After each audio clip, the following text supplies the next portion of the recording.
Irridu naraw li jkollna ekosistema fejn l-industrija ta' pajjiżna tkompli tissaħħaħ. Qal il-kap tal-Partit Nazzjonalista Elix Borch waqt żjara fil-kumpanija ISS Limited fl-Imrieħel. Nieħu gost nara dawn it-tip ta' kumpaniji jfjorixxu u jkomplu jinvestu f'pajjiżna għaliex fl-aħħar mill-aħħar indu naraw li jkollna ekosistema fejn l-industrija ta' pajjiżna tkompli tissaħħaħ u tkompli tipproduċi prodotti ta' kwalità u jkollna dawn it-tip ta' negozji li jkomplu jħadmu l-ħaddiema u joffru xogħlijiet ta' kwalità.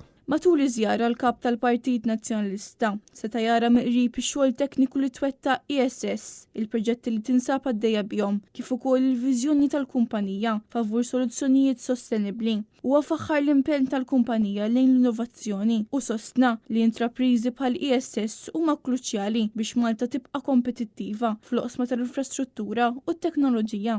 ISS Limited waqfet fl-2001 minn Duncan Juice u tirrappreżenta marki internazzjonali ewlenin fosthom Schneider. Il-kumpanija toffri portafol wiesa ta' prodotti u servizzi li jinkludu sistemi elettroniċi u dawl kemm għal proġetti kummerċjali kif ukoll dawk domestiċi.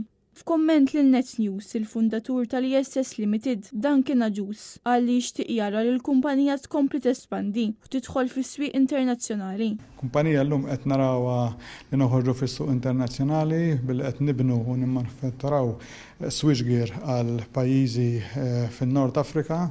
U dik hija fejn qed naraw l-iktar li nistgħu neċċellaw fil-futur imminenti. Din iż-żjara kienet parti minn inizjattiva tal-Partit Nazzjonalista biex ikompli jiltaqa' man-negozji Maltin u jisma' miqrib l-isfidi u l-opportunitajiet li jaffaċċjaw.